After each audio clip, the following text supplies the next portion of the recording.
It's been reported that essential oils show not only antibacterial and antifungal activities, but also antiviral activity. But it's also been reported that Bigfoot kept Lumberjack as love slave. What does the science show? How about pitting essential oils against HSV-1, the herpes virus that causes cold sores? There's a drug called acyclovir that helps, but now there's drug-resistant strains, and so they were looking for other alternatives, and they found that a variety of essential oils at a concentration of just 1% could totally suppress the replication of the virus, including tea tree oil, peppermint, and on down the list, but this was in a petri dish. What about in people? Recurrent cold sores affect as many as 20 to 40%. Tea tree oil appeared to work in vitro, so they undertook a randomized, placebo-controlled study to evaluate the efficacy of topically applied tea tree oil in the treatment of recurrent cold sores. A 6% tea tree oil gel versus placebo gel 5 times a day, and the average healing time seemed to be a few days shorter, and the virus wiped out a little earlier. But none of the differences between groups reached statistical significance, meaning that small a difference could have just been due to chance. They blamed the sample size, but maybe tea tree oil just didn't work. It'd be interesting to put lemongrass oil to the test, since it was the only one still effective at wiping out viral activity at even 10 times lower a dose, 0.1%, but it doesn't look like that's ever been done. What about warts? Warts are caused by viruses too. Irish researchers reported a case of successful topical treatment of hand warts in a pediatric patient with tea tree oil. A 7-year-old girl with 6 warts on the tip of one of her fingers, so heavily clustered as to distort the appearance of her finger, interfering with her writing and piano lessons. She had undergone the standard caustic treatment where you paint them with acid, but they just came back with a vengeance, so her doctors figured, what the heck, and suggested applying straight tea tree oil, and after 5 days, all warts had considerably reduced in size, and in another week they were all gone, and they didn't come back. Not bad compared to conventional wart treatments, which can be really painful, whereas in this case, the tea tree oil appeared to work with no side effects, only affecting the warts, in contrast to the standard acid treatments, which can damage the surrounding tissue. So they make an urgent call for randomized controlled trials, but who's gonna fund that? I mean, it's like pennies per dose. But the reason we'd particularly like to see randomized trials for wart treatments is that they tend to get better on their own, disappearing without any treatment, typically within a year or two. That's why, since antiquity, it's been believed that warts can be removed by various magical processes. You pay some witch doctor, your warts go away on their own, and they take the credit. Surprisingly, such charming of warts was actually put to the test, and had no effect on the warts. It's interesting how they do these studies, though. Like this study on whether warts can be prayed away, they used a placebo prayer, so people didn't know whether they were in the prayed-for group or not, to exclude the possibility that they mind-over-mattered their own wart cure. That's been put to the test, too. They used a magic wand secretly connected to a circuit such that it tingled when the wand touched the wart to maximize any placebo effect, and the patients were mostly unsophisticated Negroes, wrote these 60 scientists. Yet, despite their purported deep belief in magic, more warts actually disappeared spontaneously in the untreated group, compared to the magic-wanded ones, with no hint of the mere suggestion of magical cures being effective. I was surprised studies like this were not only performed, but published in decent journals. Evidently, publication followed a considerable debate among the journal editors, but they wanted to keep an open mind, they said, but not so open that their brains fall out. Over the past years, the use of cosmetic products has evidently increased at an alarming rate due to unending pursuit for individual beautification. Nothing necessarily wrong with that, unless cosmetic products contain ingredients that may be linked to disease.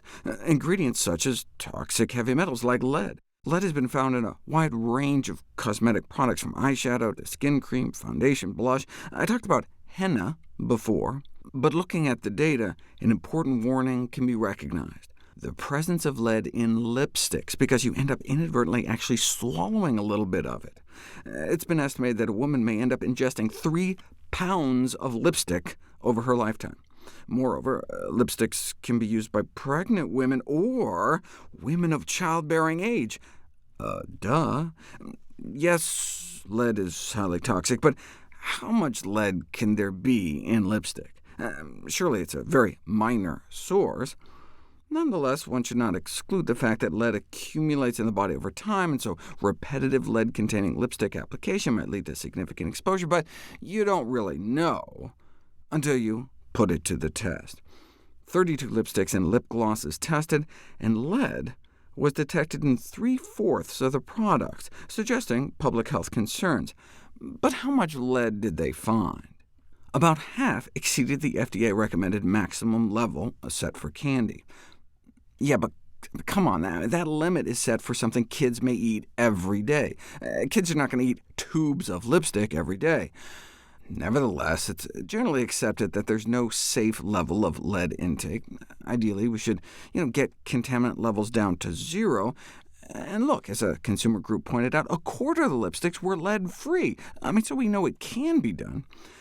So maybe we should better regulate toxic metals in cosmetics to protect women's health in the United States, as has already been done in Europe. Fair enough. The billion-dollar lipstick industry, however, wasn't happy. In an article that tried to downplay the risks, the scientists for hire firm that once played villain in the real-life Erin Brockovich case concluded that although lipstick may contain lead, the concentrations are so low that they would not be expected to pose any health risk to adults or children. Children's blood lead levels are influenced more by background lead exposure in air, dust, water, food, than by lipstick exposures. OK, but just because our environment's so contaminated doesn't mean we need to add to the problem. In fact, because there's so much lead around anyway, maybe it's that much more reason to cut down on additional exposures. But they calculate that an adult would need to apply lipstick over 30 times a day to raise their blood lead level to even the most stringent limits, and 695 times a day to get blood levels up to more concerning levels. But this was based on an assumption that lipstick would only have about 1 part per million lead, or at the extreme end, maybe 2 or 3. But by 2016, about 10 times more lipsticks were tested, and they averaged nearly 500 parts per million, with 10% over 1,000, all the way up to 10,000, with more than 1 out of 5 exceeding FDA and even Chinese safety limits on lead in cosmetics. Lip gloss was worse than lipstick. Orange and pink had more lead than brown, red, or purple, and all the really contaminated ones were the cheaper ones, under $5. But wait a second, 10,185 milligrams, that's 10 grams per kilogram, which means the lipstick was 1% pure lead. That means a single application could expose a grown woman to perhaps 12 times the tolerable daily intake. And if she's interested in having children, then that poses a particular concern, as lead accumulates in your bones and may then be released into the bloodstream during pregnancy, where it can slip through the placenta or into the breast milk. The good news is that the FDA is considering lowering the maximum allowable lead levels in lipstick from 20 down to 10, something Canada arrived at a decade ago. But without enforcement, it doesn't matter. Moving the legal limit from 20 down to 10 would just mean that instead of 23% of the lip products exceeding legal levels, 27% would be exceeding legal levels. Right now, the limit's 20, but what does it matter if there's still maybe products like these on store shelves? Recently, the remains of dozens of Roman gladiators were discovered in a mass grave. The clue to their identities were the rather distinct types of mortal injuries they found, like being speared in the head with a trident. Using just their skeletons, they were able to reconstruct the death blows, show just how buff they really were, and even try to reconstruct their diet of barley and beans. You can look at carbon isotopes and see what kind of plants they ate. Nitrogen isotopes reflect any intake of animal protein, and you can look at the sulfur in their bones and the amount of strontium, leading commentators to submit that the best athletes in ancient Rome ate largely plant-based diets. Then there were the legionnaires, the Roman army troopers, famed for their abilities, also eating a similar kind of diet, suggesting the best fighters in the ancient world were essentially vegetarian. So if the so-called perfect fighting machines, the great sports heroes of the day, were eating mostly grains and beans, should that tell us anything about sports nutrition and the preferred diets of elite athletes? Well, most of the Greeks and Romans were basically vegetarian, centering their diets around grains, fruit, vegetables, and beans, so maybe the gladiators' diets weren't that remarkable. Plato, for example, pushed plants, preferring plant foods for their health and efficiency. So yes, the Roman gladiators were known as the barley men, but is that because barley gives you strength and stamina, or was that just the basic food that people ate at the time, not necessarily for performance, but because it was just so cheap?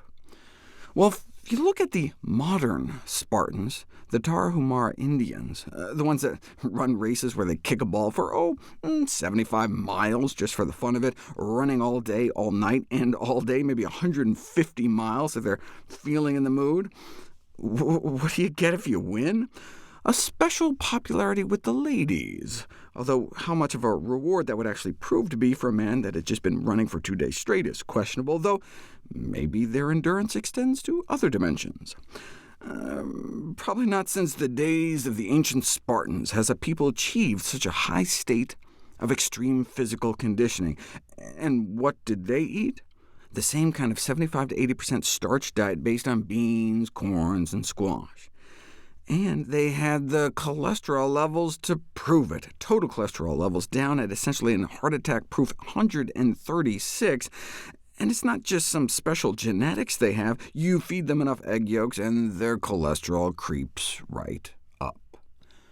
Modern-day Olympian runners eat the same stuff. What are they eating over there in Kenya? A 99% vegetarian diet centered mostly around various starches. But as in all these cases, is their remarkable physical prowess because of their diets, or in spite of their diets, or have nothing to do with their diets? You don't know until you put it to the test. In spite of well-documented health benefits of more plant-based diets, less is known regarding the effects of these diets on athletic performance. So they compared elite vegetarian and omnivore endurance athletes for aerobic fitness and strength, so comparing oxygen utilization on the treadmill and quad strength with leg extensions, and the vegetarians beat out their omnivore counterparts for cardiorespiratory fitness, but their strength didn't differ, suggesting in the very least that vegetarian diets don't compromise athletic performance. But this was a cross-sectional study. Maybe the veg athletes were just fitter because they trained harder. Like in the National Runners Health Study, looking at thousands of runners, vegetarian runners were recorded running significantly more on a weekly basis. So maybe that explains their superior fitness, though maybe their superior fitness explains their greater distances. Other cross-sectional studies have found no differences in physical fitness between vegetarian and non-vegetarian athletes, or even worse performance, as in this study of vegetarian athletes in India. Of course, there could be socioeconomic or other confounding factors. That's why we need interventional studies to put different diets to the test and then compare physical performance, which we'll explore next. In 1896, the aptly named James Parsley evidently led a successful vegetarian cycling club to victory, their competitors evidently having to eat crow with their beef. Evidently, some Belgian put it to the test in 1904, with those eating more plant-based supposedly lifting some weight like 80% more times, but I couldn't find the primary source in English. This I could find, though, a famous series of experiments at Yale, published more than a century ago, on the influence of flesh eating on endurance. 49 people were compared: regular athletes, mostly Yale students, vegetarian athletes, and then just sedentary vegetarians. The experiment furnished a severe test of the claims of those flesh abstainers. Much to the researchers' surprise, the results seemed to vindicate the vegetarians, suggesting that not eating meat leads to far greater endurance compared to those accustomed to the ordinary American diet. Check it out. The first endurance test was how many minutes straight you could hold out your arms horizontally. Flesh eaters versus flesh abstainers. The regular Yale athletes were able to keep their hands out for about 10 minutes on average. It's harder than it sounds. Give it a try. OK, but those eating vegetarian did like 5 times better. The meat-eater maximum was only half that of the vegetarian average. Only 2 meat-eaters even hit 15 minutes, whereas more than 2/3 of the meat avoiders did. None of the regular diet folks hit a half an hour, whereas nearly half of the healthier eaters did, including 9 that exceeded an hour, 4 that exceeded 2 hours, and 1 guy going for more than 3 hours. How many deep knee bends can you do? One athlete could do more than 1,000, averaging 383, but they got creamed even by the sedentary plant eaters. That's the crazy thing. Even the sedentary abstainers surpassed the exercising flesh eaters. The sedentary abstainers were in most cases physicians who sat on their butts all day. I want a doctor that can do 1,000 deep knee bends. And then in terms of recovery, all those deep knee bends left everyone sore, but more so among those eating meat. Among the vegetarians, of 2 that did like 2,000 knee bends, 1 went straight off to the track to run, and another went on to their nursing duties. On the other hand, among the meat eaters, 1 guy reached 254, went down once more, and couldn't get back up, had to be carried away, and was incapacitated for days. Another impaired for weeks after fainting. It may be inferred without reasonable doubt, concluded the once skeptical Yale researcher, that the meat-eating group of athletes was very far inferior in endurance to the vegetarians, even the sedentary ones. What could account for this remarkable difference? Some claim that flesh foods contained some kind of fatigue poisons, but one German researcher who detailed his own experiments with athletes offered a more prosaic answer. In his book on what looks like physiological studies of Uber-driving vegetarians, I told you I only know English, he conjectured that the apparent vegetarian superiority was just due to their tremendous determination to prove their point and spread their propaganda. So they just make a greater effort in any contest than do their meat-eating rivals. The Yale researchers were worried about this, and so special pains were taken to stimulate the flesh-eaters to the utmost, appealing to their college pride. Don't let those lousy vegetarians beat the Yale spirit. The experiments made it into the New York Times. Yale's flesh-eating athletes, sounds like a zombie movie, beaten in severe endurance tests. Yale professor believes that he has shown definitely the inferiority in strength and endurance tests of meat-eaters compared to those who do not eat meat. Some of Yale's most successful athletes took part in the strength tests, and Professor Fisher declares they were obliged to admit their inferiority. How has the truth of this result been so long obscured? One reason, Professor Fisher suggested, is that vegetarians are their own worst enemy. In their fanaticism, they jump from the premise that meat-eating is wrong, often based on scripture or some kind of dogma, and jump from that to meat-eating is unhealthy. That's not how science works, and such logical leaps gets them dismissed as zealots. and prevents any genuine scientific investigation. Lots of science, even back then, was pointing a distinct trend towards more plant-based eating, and yet the word vegetarian, even 110 years ago, had such a bad preachy rap that many were loath to concede the science in its favor. The proper scientific attitude is to study the question of meat eating in precisely the same manner as one would study the question of anything else. Historical examples of successful plant-based athletes range from the gladiators in ancient Rome to the Tarahumara Indians who run 160-mile races for the fun of it. 6 back-to-back marathons, but they weren't put to the test until the last century or so, purporting to show beyond a reasonable doubt that athletes who regularly ate meat showed very far inferior endurance to even sedentary vegetarians, meaning it's not like the veg athletes just won because they were training harder or something. There are certainly advantages to plant-based eating, like more antioxidants to combat exercise-induced oxidative stress, the anti-inflammatory nature of many plant foods that may accelerate muscle repair and strength recovery. But do you have to eat this way for years, or decades, or your whole life to get these apparent benefits? What if you took a couple guys in Texas, eating their regular Texan diet, put them through a maximal exercise test, then asked them to cut out the meat for 4 days, told them about the existence of bean burritos, then after 4 days, tested again, measuring time to exhaustion, or ramping up the treadmill to see how many minutes they could go without collapsing. And there was a significant difference, favoring the vegetarian diet, boosting the time to exhaustion by about 13%. Each of the subjects, all 5, had a higher time to exhaustion following the vegetarian diet. But who can tell me the fatal flaw in this study? Anyone catch it? They were all in the same sequence. Meat first, then veg. And any time you do a test a second time, you may do better just because you're more familiar with it. If they then went back to eating meat and their performance tanked during the 3rd test, then you might be onto something. But this isn't very convincing.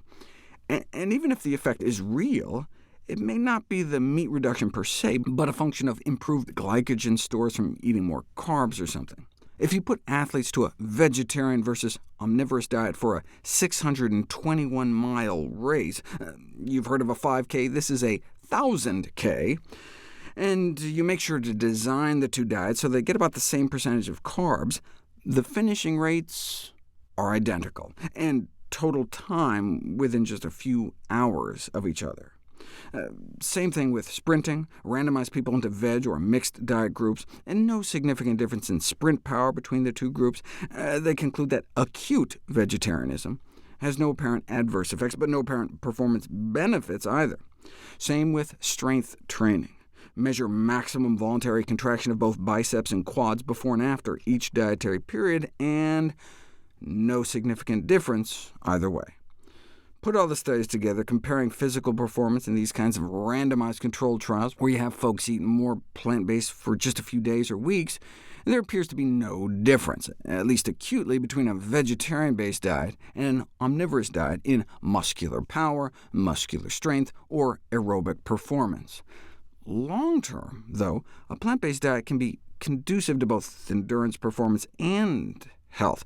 Whereas athletes are most often concerned with performance, more plant-based diets also provide long-term health benefits and a reduction in the risk of chronic disease, associated with a reduced risk of developing coronary heart disease, the #1 killer of men and women, breast cancer, colorectal cancers, prostate cancer, type 2 diabetes, insulin resistance, hypertension, cataracts, and dementia. Doesn't matter how shred if you're dead.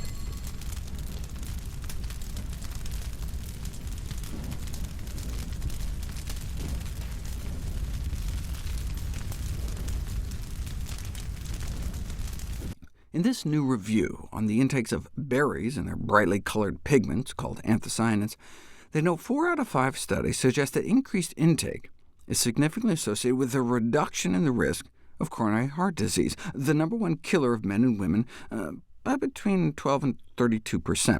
That lower range is from studies of older individuals, and the greater reduction of risk was noted in younger populations. So perhaps the earlier we start eating berries, the better. And maybe the more, the better. A 47% drop in heart attack risk for those in the top 10% of berry consumption. It's almost like 1 to 1. For every 15 milligram increase a day, a 17% drop in risk. So how can you get 100 milligrams a day? By eating less than a half cup of blueberries a day, my daily dozen recommendation for berry intake. Why the drop in risk, though? What do berries have to do with the heart? There have been over 20 randomized controlled trials putting berries to the test. More than 1,000 people, and berries were shown to help control bad cholesterol, blood pressure, blood sugars, body weight, diabetes, and inflammation. Now, lots of plant foods can do this. Is there something special about berries? Like cholesterol. All whole plant foods have fiber. Fiber lowers cholesterol. But even blueberry tea can lower cholesterol, even in kids who are genetically predisposed to high cholesterol. We used to think only about 1 in 500 people had this high cholesterol gene, but now we're realizing it may be as many as 1 in 250. Still, for the 249 others who think high cholesterol just runs in their family, more likely bad diets are what's being passed down. But even if you do have the gene, what happens when you give kids blueberry tea, just powdered blueberries, in a tea bag dipped in hot water for 5 minutes? So they're not even eating the whole food. Well, you can imagine the water turning blue as the pigments seep into the water, and indeed, the antioxidant capacity of their bloodstream increased over the 6 months they were in the study. 2 things of note here. First of all, no change in the control group, as expected. But note it took 3 months for the tea to start having a significant effect. And then, of course, 6 months after they stopped drinking the tea, they were back to where they started. OK, but what happened to their cholesterol? No real change in the control group, but a 30% drop in LDL in the tea group. That's like what you'd get putting these kids on a statin drug. And they just had to drink some yummy tea? But of course, when they stopped the tea, their cholesterol bounced right back. For those drinking non-paper-filtered coffee, like boiled, French press, or Turkish coffee, the amount of cholesterol-raising compounds in the lightest roast coffee may be twice as high compared to using very dark roast beans. So it appears some of the cholesterol-raising compounds are destroyed by roasting. So in this case, darker would be better, or you can just use a paper filter and eliminate 95% of the cholesterol-raising activity of coffee, regardless of the roast, as I've described before. But I did another video showing dark roasting may also destroy up to nearly 90% of the chlorogenic acids, which are the antioxidant, anti-inflammatory phytonutrients purported to account for many of coffee's benefits. So in that case, light roast would be better. On the other hand, dark roasting can wipe out up to 99.8% of pesticides in conventionally grown coffee, and more than 90% of a fungal contaminant called ochratoxin, which is a potent kidney toxin found in a wide range of food ingredients that can get moldy. But then what about the polycyclic aromatic hydrocarbon products of combustion that are suspected to be carcinogenic and DNA-damaging? Darker roasts may have up to 4 times more than light roasts. Thus, they advocate controlling roasting conditions to cut down on these combustion compounds. Just to put things in perspective, even the darkest roast coffee might only max out at a fraction of a nanogram of benzopyrene per cup, considered to be the most toxic of these compounds, whereas a single medium portion of grilled chicken could have over 1,000 times more. Overall, you don't know if light versus dark roast is better until you put it to the test. This study found that dark roast coffee is more effective than light roast coffee in reducing body weight. Folks were randomized to a month of drinking 2 cups a day of light roast coffee or dark roast coffee, roasted from the same batch of green coffee beans. And in normal weight subjects, it didn't seem to matter. No significant weight changes either month. But in overweight study subjects, they ended up about 6 pounds lighter drinking dark roast coffee compared to light roast coffee, more than 1 pound a week lost just drinking a different type of coffee. What about light versus dark in relation to blood sugars? We've known since 2015 that even a single cup of coffee can affect the blood sugar response. Here's the blood sugar spike over 2 hours after drinking a cup of coffee, with more than a dozen sugar cubes in it, like a quarter cup of sugar in 1 cup of coffee, compared to the spike from the same amount of sugar in just plain water. What is not known is whether this increase in blood sugars is actually clinically meaningful. After all, coffee consumption does not seem to increase the risk of diabetes, and if you compare light roast coffee to dark roast coffee right before chugging down about 20 teaspoons of sugar, there didn't appear to be any difference. Perhaps the take-home message is, light or dark, maybe we shouldn't be adding 20 spoonfuls of sugar.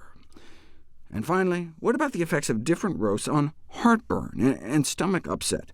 We'll find out next.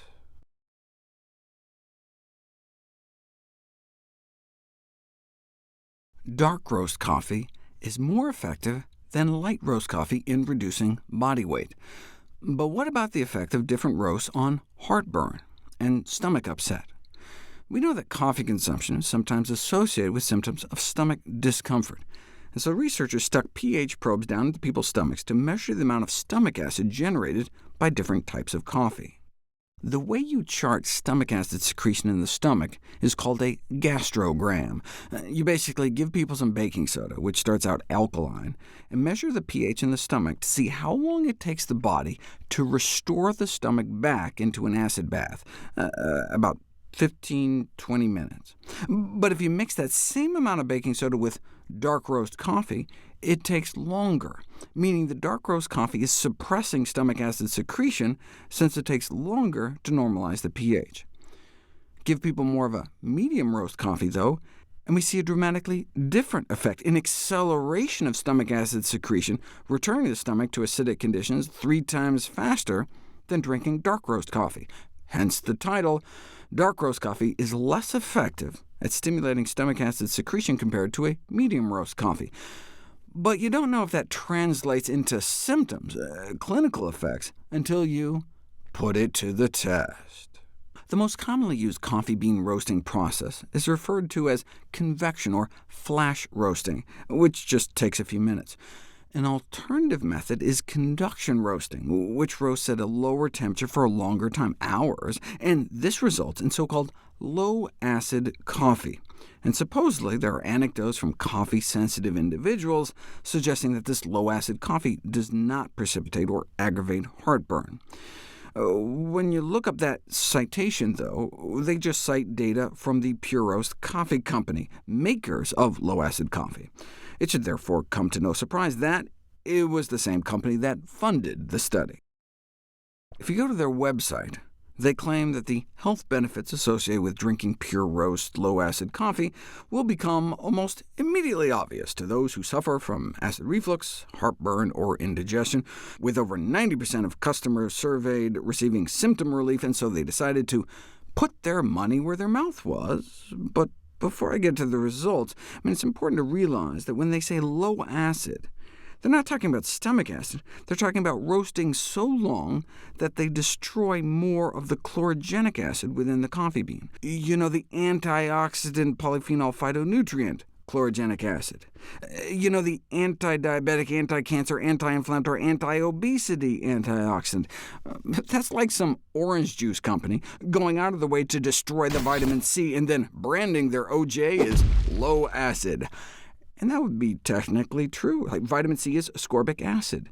But they'd be bragging about destroying some of the nutrition. And that's exactly what low-acid coffee makers are doing. But hey, if it causes less stomach discomfort, maybe it's worth it. 30 coffee-sensitive individuals completed a randomized, double-blind crossover study in which the symptoms of heartburn, regurgitation, and stomach upset were assessed following the consumption of the Pure Roast brand low-acid coffee versus conventionally roasted regular Starbucks coffee. And to the funder's chagrin, no benefit whatsoever was found with the low-acid coffee. Consumption of both coffees resulted in heartburn, regurgitation, and stomach upset in most individuals. So much for that ridiculous 9% of customers claim.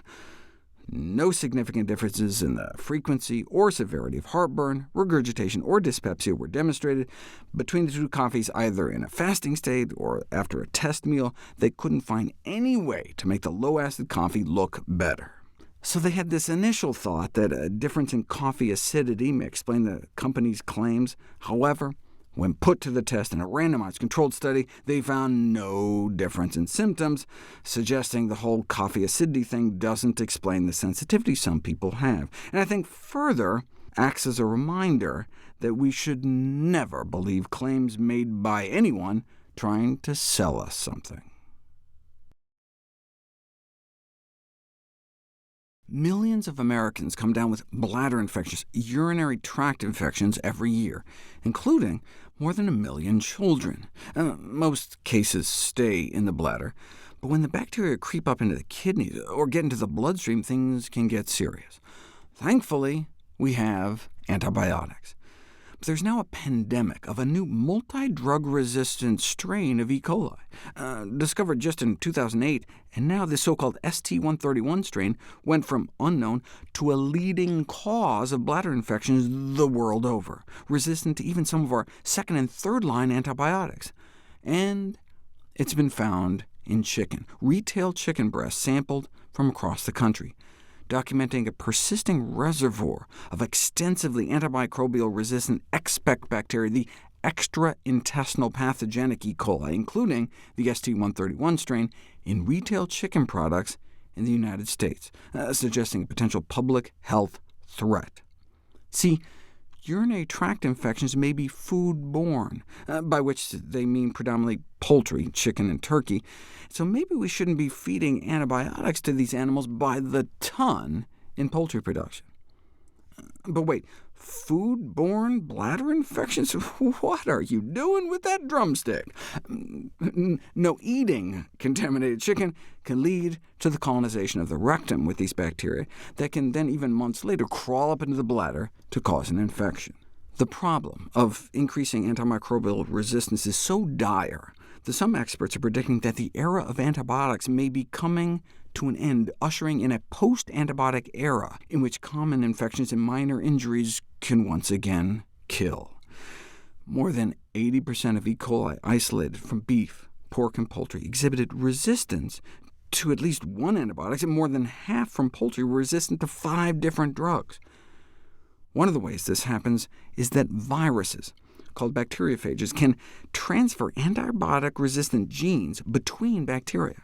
About a quarter of these viruses isolated from chicken meat were found able to transduce antibiotic drug resistance into E. coli.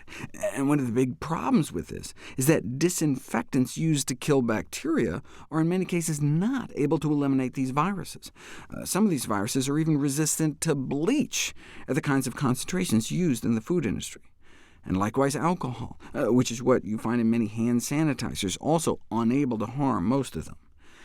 The irony is that the industry has tried to intentionally feed these viruses to chickens. Why would they do that? It can boost egg production in hens and increase body weight gain in broiler chickens to get them to slaughter weight faster. The only thing that seems to dissuade the industry is, if anything, affects the taste of the meat. That's why the industry had to stop spraying chickens with benzene to try to kill off all the parasites. The meat ended up with a distasteful flavor, described as strong, acidic, musty, medicinal, biting, objectionable, and tasty. But what if you buy organic chicken? For another type of bacteria, Enterococcus, antibiotic-resistant bugs were found in both conventional and organically raised chicken, but were less common in organic, only about 1 in 3 contaminated with drug-resistant bugs, compared to nearly 1 in 2. But in a study of hundreds of prepackaged retail chicken breasts tested from 99 grocery stores, being labeled organic or antibiotic-free did not seem to impact the contamination levels of antibiotic-resistant E. coli from fresh retail chicken, though purchasing meat from natural food stores appeared to be safer regardless of how it was labeled. Kosher chicken appeared to be the worst, nearly twice the level of antibiotic-resistant E. coli contamination compared to conventional, which goes against the whole concept of kosher. no difference in drug resistance between the E. coli swab from conventional chicken versus organic and raised without antibiotics chicken, but either way, kosher was worse. But how could organic and raised without antibiotics chicken not be better? Well, it could be cross-contamination at the slaughter plant, so bugs just jump from one to the other. Or it could be the organic chicken loophole. USDA organic standards prohibits the use of antibiotics in poultry starting on day 2 of the animal's life. This is an important loophole, since even antibiotics considered critical for human health are routinely injected into one-day-old chicks and eggs, which has been directly associated with antibiotic-resistant foodborne infections. And there was no difference in the presence of Exbec bacteria between organic and conventional, the bacteria implicated in urinary tract infections. These findings suggest that retail chicken products in the United States, even if they're labeled organic, pose a potential health threat to consumers because they're contaminated with extensively antibiotic-resistant E. coli. And even if we were able to get the poultry industry to stop using antibiotics, the contamination of chicken meat with Exbec bacteria could still remain a threat.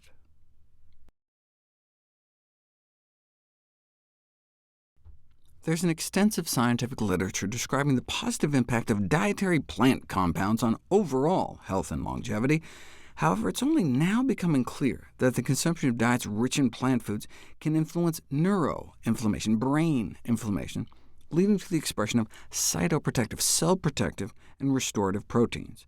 Just over the last decade, remarkable progress has been made to realize that oxidative stress and chronic low-grade inflammation are major risk factors underlying brain aging, so no wonder antioxidant and anti-inflammatory foods may help. The brain is especially vulnerable to free radical attack oxidative stress due to its high fat content and its cauldron of high metabolic activity. You don't want your brains to go rancid, so you'd think one of the major fat-soluble dietary antioxidants like beta-carotene would step in. But the major carotenoid concentrated in the brain is actually lutein. The brain just preferentially sucks it up. For example, if you look at the oldest old, like in the Georgia centenarian study, recognizing that oxidation is involved in age-related cognitive decline, they figured dietary antioxidants may play a role in its prevention or delay, so they looked at 8 different ones, vitamin A, vitamin E, on down the list, and only lutein was significantly related to better cognition. Now, in this study, they looked at brain tissue on autopsy. By then, it's a little too late. So how could you study the effects of diet on the brain while you're still alive? I mean, if only there was a way we could physically look into the living brain with our own 2 eyes. There is, with our own 2 eyes. The retina. The back of our eyeball is actually an extension of our central nervous system, an outpouching of the brain during development. And right in the middle, there's a spot.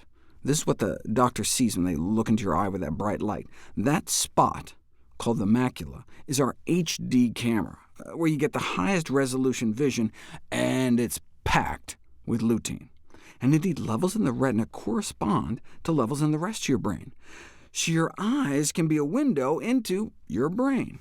So now we can finally do studies on live people to see if diet can affect lutein levels in the eyes, which reflects lutein levels in the brain, and see if that correlates with improvements in cognitive function. And indeed, significant correlations exist between the amount of macular pigment, these plant pigments like lutein, in your eye, and cognitive test scores. You can demonstrate this on functional MRI scans, suggesting lutein and a related plant pigment called zeaxanthin promote cognitive functioning in old age by enhancing neural efficiency, the efficiency by which our nerves communicate. Check out this cool study on white matter integrity using something called diffusion tensor imaging, which provides unique insights into brain network connectivity, allowing you to follow the nerve tracks throughout the brain. And researchers were able to show enhanced circuit integrity based on how much lutein and zeaxanthin they could see in people's eyes, further evidence of a meaningful relationship between diet and integrity of our brains, particularly in regions vulnerable to age-related decline. So do Alzheimer's patients have less of this macular pigment? significantly less lutein in their eyes, significantly less lutein in their blood, and a higher occurrence of macular degeneration, where this pigment layer gets destroyed. The thickness of this plant pigment layer in your eyes can be measured and may be a potential marker for the beginnings of Alzheimer's. Well, let's not wait that long, though. We know macular pigment density is related to cognitive function in older people. What about during middle age? One apparent consequence of aging appears to be loss of some aspects of cognitive control, which starts out early, in mid-adulthood, but not in everybody, suggesting maybe something like diet could be driving some of the differences. Here's a measure of cognitive control showing younger, on average, do better than older adults. But older adults who have high macular pigment, lots of lutein in the back of their eyes, do significantly better. These results suggest that the protective role of carotenoids like lutein within the brain may be evident during early and middle adulthood, decades prior to the onset of more apparent cognitive decline later in life. You can take 20-year-olds and show superior auditory function in those with more macular pigment in their eyes. Look, the auditory system, our hearing, like the rest of our central nervous system, is ultimately constructed and maintained by diet, and is therefore not surprisingly sensitive to dietary intake throughout life, all the way back to childhood. Higher macular pigment is associated with higher academic achievement among school children. You can look into a kid's eyes and get some sense of how well they may do in subjects like math and writing. This finding is important because macular lutein is modifiable and can be manipulated by dietary intake. OK, so where is lutein found? The avocado and egg industries like to boast about how much of these macular pigments they have in their products, but the real superstars are dark green leafy vegetables. A half a cup of kale has 50 times more than an egg. A spinach salad or a 50-egg omelet.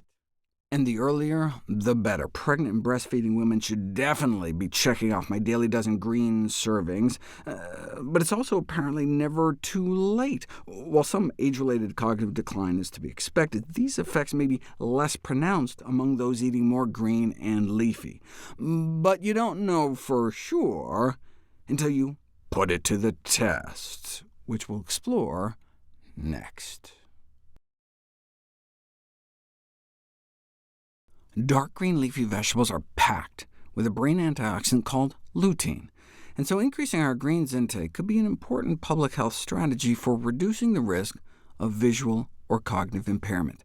Lutein is the dominant dietary pigment in the retina of the eye as well as the brain, and so not surprisingly, that macular pigment, the concentration of lutein in the center of your eye called the macula, was found to be significantly correlated with levels in the brain, which may explain the link between how much of these greens nutrients you can see in the back of the eye and cognitive function. The neuroprotection is assumed to be because lutein is such a powerful antioxidant, but it also has anti-inflammatory properties. This relationship between lutein and another greens nutrient called zeaxanthin, and visual and cognitive health throughout the lifespan is compelling, but that was based on observational studies, where you observe that higher lutein levels and brain function seem to go together, but you don't know if it's cause and effect until you put it to the test. Could lutein and zeaxanthin be supplemented as part of a lifestyle intervention to both improve brain function and reduce the probability of slipping into dementia? The reason everyone's so excited about the possibility is because of the hopeful data from eye health studies that have convinced many ophthalmologists to start recommending people start increasing their lutein and zeaxanthin intake to prevent and treat macular degeneration, a leading cause of age-related vision loss. You don't have to take pills, though. Adding as little as 60 grams of spinach a day for a month, that's like 1/5 of a 10-ounce package of frozen spinach, can significantly boost macular pigment in most people. And it's not just good for treating diseased eyes. A randomized, placebo-controlled study found that these greens goodies can improve visual processing speed in young, healthy people. That's like when you're trying to hit a fast ball and your body has to start reacting before you even consciously register it, with real-world benefits outside the major leagues, improving, for example, visual driving performance. OK, but what about cognition? a randomized, double-blind, placebo-controlled trial of adults average age 73, given the equivalent of about a half cup a day of cooked kale, or a full cup of cooked spinach, and got significant improvements in cognitive function compared to those randomized to the placebo.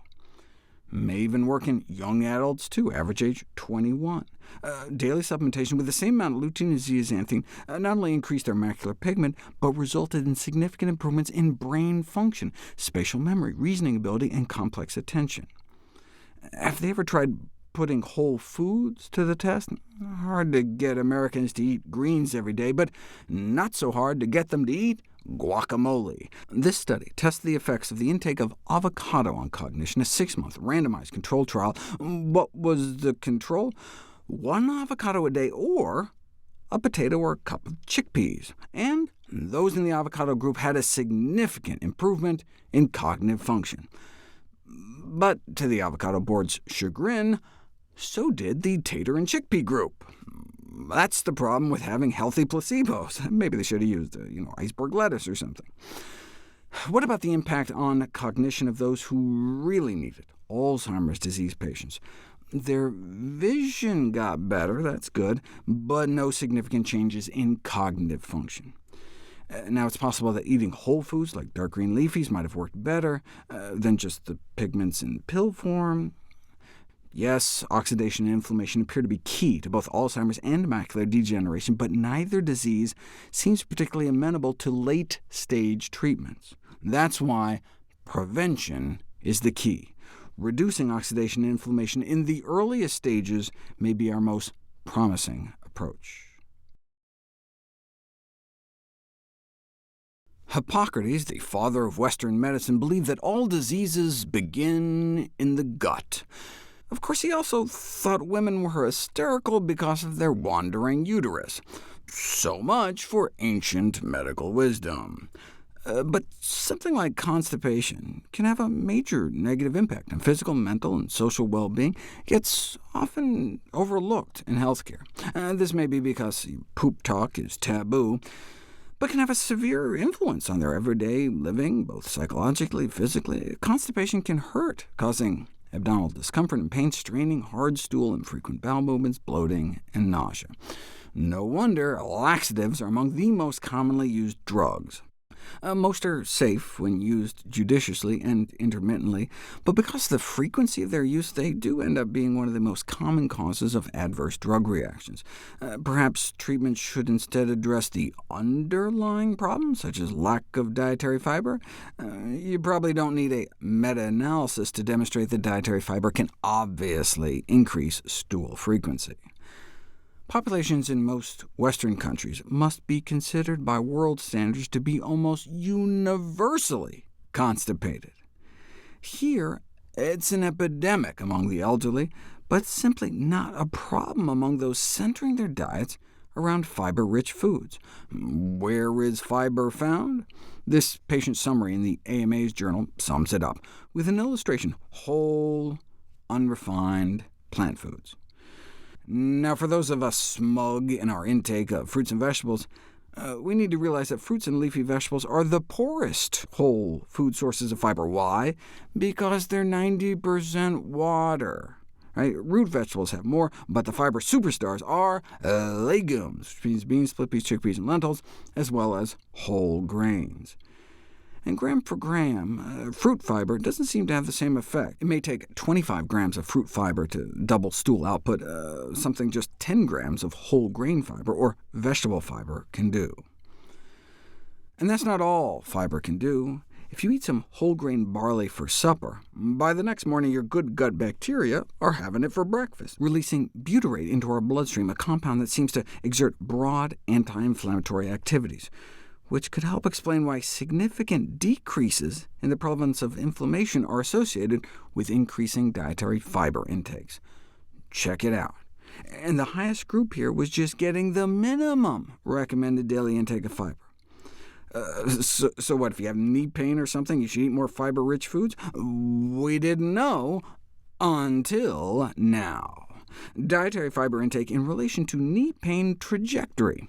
Thousands of patients were followed, and A high intake of dietary fiber, which is to say just the minimum recommended intake, was associated with a lower risk of developing moderate or severe knee pain over time. And two Framingham studies found that higher fiber intake was related to a lower risk of having symptomatic osteoarthritis in the first place. But wait, don't a variety of diseases have an inflammatory component? How about fiber consumption and all-cause cardiovascular and cancer mortality? They found that compared to those who consumed the least fiber, those who consumed the most had 23% less cardiovascular disease mortality, 17% lower risk of dying from cancer, and 23% lower mortality from all causes put together.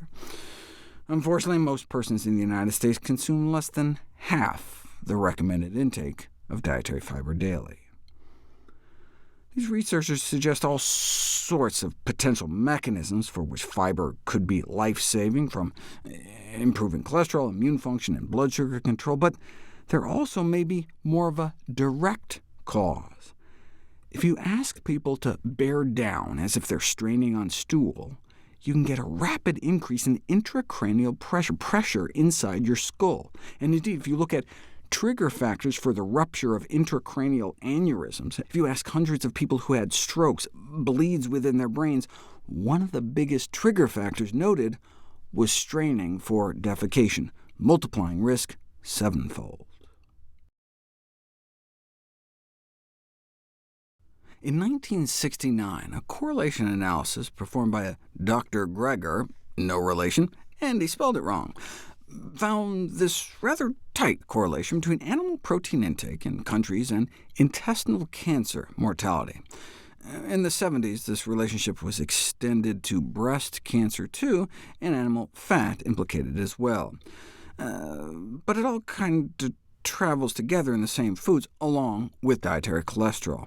And there's a significant correlation between high consumption of cholesterol-containing food items and the worldwide distribution of colon cancer as well, a large and highly significant correlation even after controlling for other dietary factors such as animal fat and fiber, supporting the possibility of a cause-and-effect relationship between cholesterol intake and colon cancer. So is dietary cholesterol co-carcinogenic for human colon cancer? Let's find out by feeding some to rats. Inject rats with a carcinogen, and cholesterol-eating rats get tumors in half the time and all die off, whereas most of the cholesterol-free group survives. But the relevance of animal data to the human situation is debatable. How would the cholesterol and cancer link even work? Well, we don't need to consume any cholesterol, since our body makes all that it needs, and when we do consume extra, there's a limit to the amount of cholesterol the body can absorb. So where does the excess go? Down to our colon. And so the cells lining our colon, where colon cancer arises, are therefore constantly exposed to fecal cholesterol. Should a cancerous or precancerous polyp arise, maybe all that extra cholesterol would help it grow faster. The amount of cholesterol we eat could thus be a factor determining the rate of development, growth, or spread of such a tumor. This was all just kind of speculation back in the 70s, but they realized that if it were true, that would be good news, since a low-cholesterol diet, cutting down on meat, dairy, eggs, and junk, the only foods that really have cholesterol, would be a feasible, cheap, safe way to help prevent and treat colon cancer. So, what's the 40-year update? Country-by-country correlation can never do more than just inspire studies like this, the largest nationwide population-based case-control study to date to assess the association between cholesterol intake and several types of cancer. And they found dietary cholesterol intake was associated with increased risk of cancers of the stomach, colon, rectum, pancreas, lung, breast, kidney, bladder, and bone marrow, non-Hodgkin's lymphoma.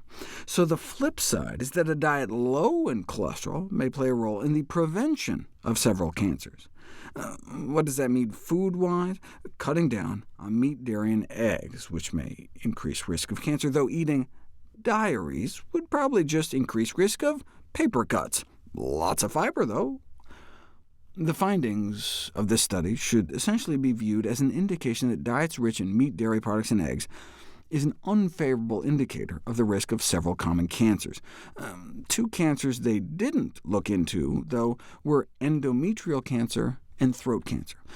Put all the studies on cholesterol consumption and the risk of endometrial cancer together, cancer of the lining of the uterus, they found a dose response, meaning more cholesterol consumption associated with more cancer, 6% for every 100 milligrams extra a day. So, like a daily omelet, might increase cancer risk by about 20%.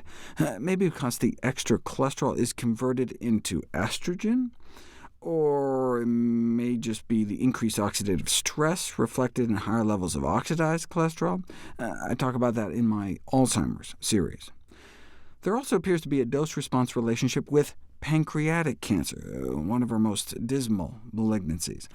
The compilation of studies found the risk increased by 8% for every 100 milligrams of cholesterol, so that would be like 30% higher risk of pancreatic cancer for a daily omelet. And finally, throat cancer. Increased risk was observed for elevated cholesterol intake, about 85% higher odds, consistent with the other studies. Yeah, maybe it's the oxidation, but maybe it's the inflammation. However, we can't be sure it's the cholesterol itself that's to blame. Elevated cholesterol intake could just be a stand-in indicator that a diet rich in meat, eggs, and dairy products may have unfavorable effects.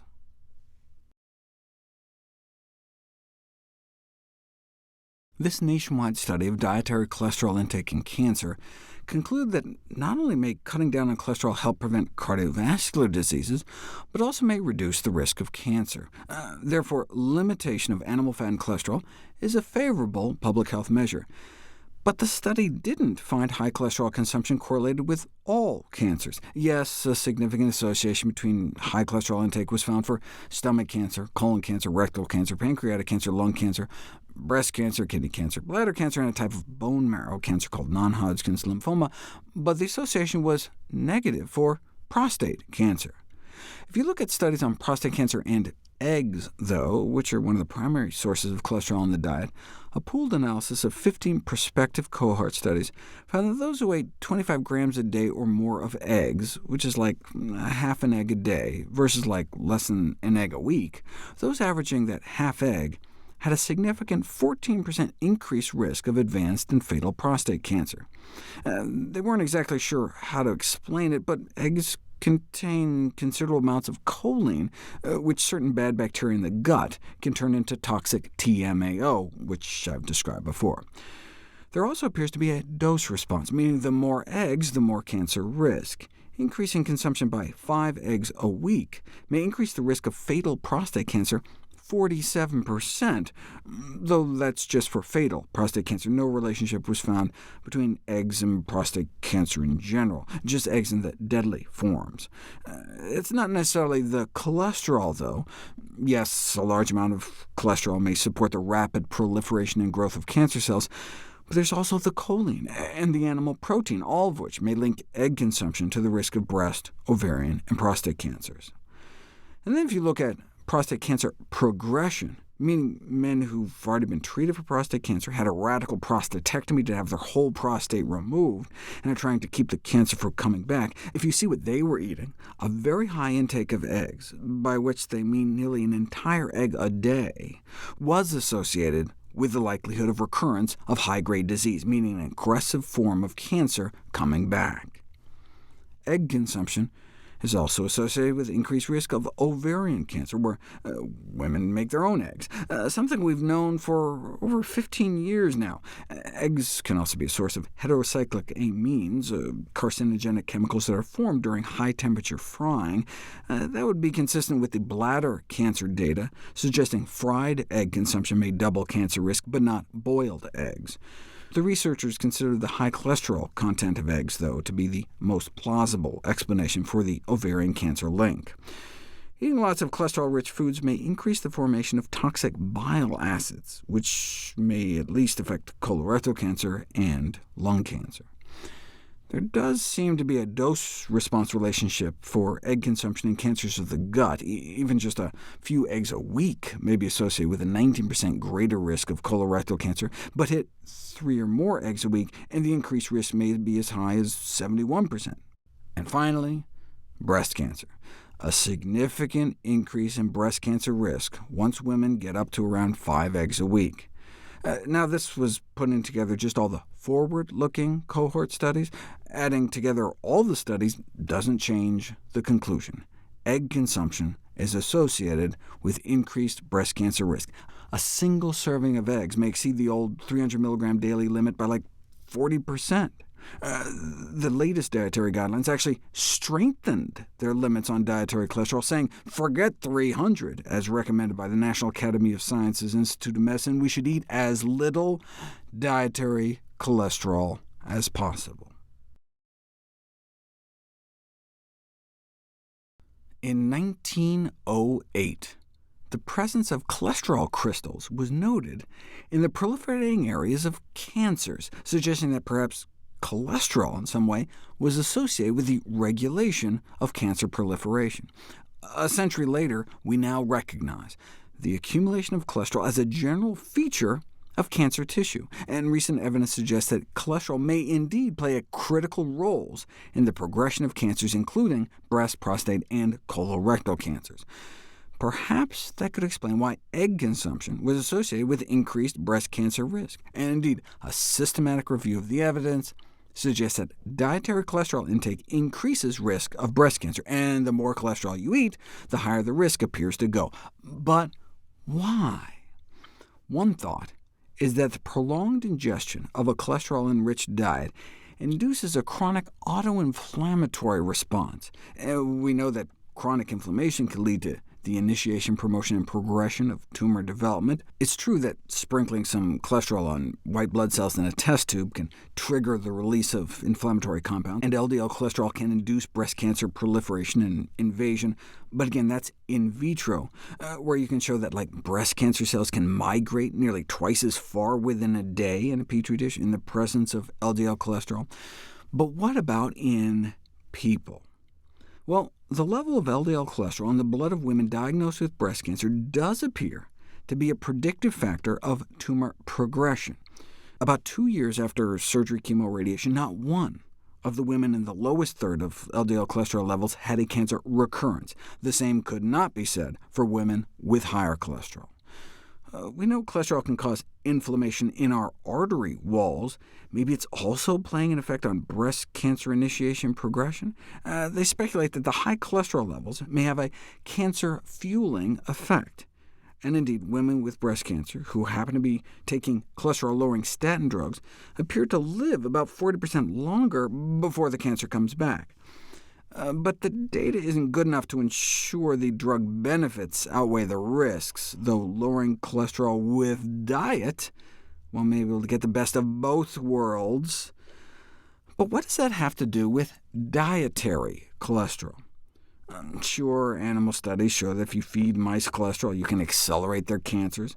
But extrapolation to humans is difficult, as dietary cholesterol has limited effects on blood cholesterol levels in humans. Thus, dietary cholesterol may just be indicative of a lifestyle prone to health-related problems, including cancer. Maybe people are just more likely to chase bacon and eggs down with a cigarette compared to oatmeal. It's hard to imagine how dietary cholesterol alone could promote cancer development.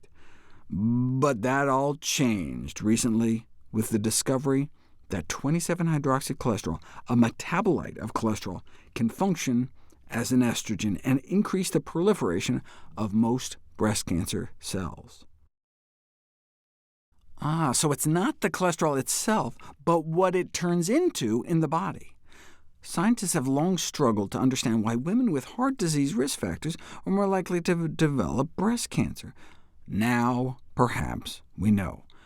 The discovery that the most abundant oxidized cholesterol metabolite in our bloodstream can have estrogenic effects may explain the link between high cholesterol and the development and progression of breast cancer and prostate cancer.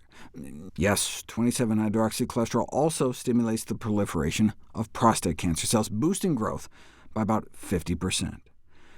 I've explored before the role oxycholesterols may play in mediating pro-oxidative and pro-inflammatory processes in degenerative diseases such as Alzheimer's and heart disease, but now it looks like oxidized cholesterol can play a role in all 3 stages of tumor development as well: initiation, promotion, and then the progression of the cancer, not just promoting the growth of breast cancer cells, but also inducing their invasion and migration, potentially facilitating breast cancer metastasis through suppressing anti-cancer immunity, and then inducing angiogenesis, helping breast tumors hook up their own blood supply.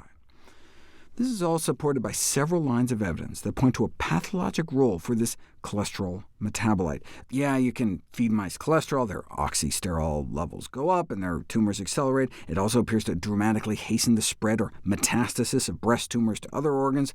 But turning to human breast tissue samples, they found that more aggressive tumors have higher levels of the enzyme that converts cholesterol into 27-HC. In breast cancer patients with estrogen receptor-positive tumors, the 27-hydroxycholesterol content in their breast tissue is increased overall, and especially within the tumor itself, so much so that circulating oxysterol levels in the blood may one day be used as a prognostic factor. And breast cancer patients with low tumor levels of the enzyme that breaks down 27-HC did not live as long as women who can detoxify it better. The bottom line is that some estrogen-driven breast tumors may rely on 27-HC to grow when estrogen isn't available, and that may explain a second breast cancer mystery. Over 80% of breast cancers start out responding to estrogen, and so what we do is use hormone blockers, either aromatase inhibitors to stop the formation of estrogen in the first place, or tamoxifen to block its action.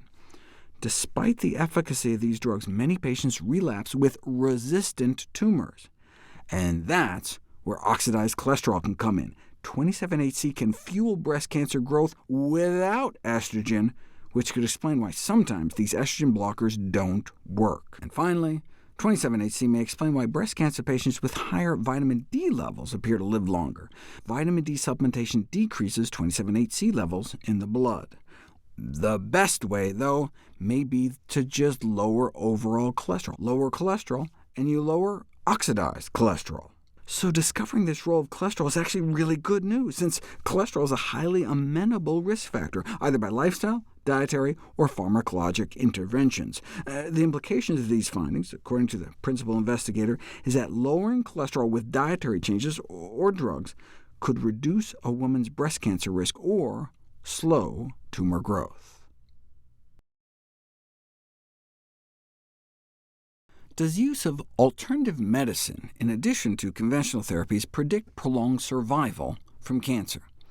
Even if alternative therapies themselves were useless, one might predict users would live longer, because they tend to have more hope, a greater will to live, nearly 3 times as likely to believe their cancer was curable, even if it wasn't.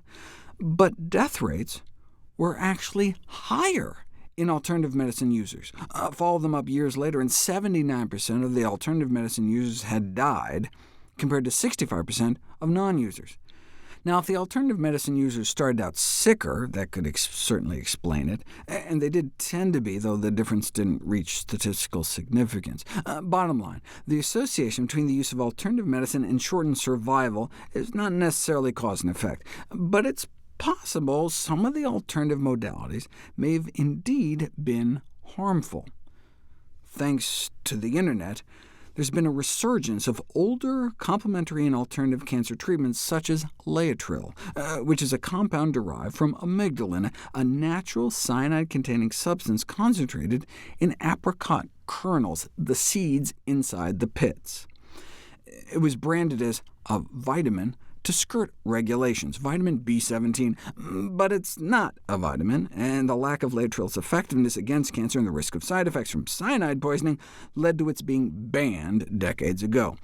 However, no surprise, you can still buy it on the internet, along with the apricot kernels themselves. Why not just give them a try, though? Because of cyanide intoxication. Here's a typical case report. A woman ate some apricot seeds she got at a health food store, so hey, they got to be healthy, right? 20 minutes later, she was having trouble breathing before she slipped into a coma.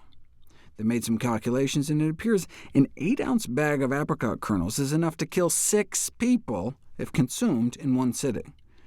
Therefore, the continuing sale of apricot kernels as health food is troubling. And you never know what you're getting. Here, this person was consuming a quarter of a teaspoon of ground apricot kernels daily and had just switched brands the day before she ended up in the ICU. Thankfully, she survived. Others are not so lucky, like this 17-year-old, who was dead within a day, as severe cyanide poisoning can result in coma, convulsions, and cardiovascular collapse. That's why calling it a vitamin is so insidious. A 32-year-old woman arrives at emergency room in a coma. Was she on anything? No, she just took some vitamin supplements. Thankfully, a relative showed up with them. Oh, B17. They gave her a cyanide antidote, and she survived. But had that relative not showed up, or been delayed in traffic or something, the case could have proved fatal. So cancer patients should be informed about the high risk of developing serious adverse effects due to cyanide poisoning after Laetrile or amygdalin, the natural compound in apricot seeds. Especially at risk may be those taking megadoses of vitamin C, or those not getting enough vitamin B12.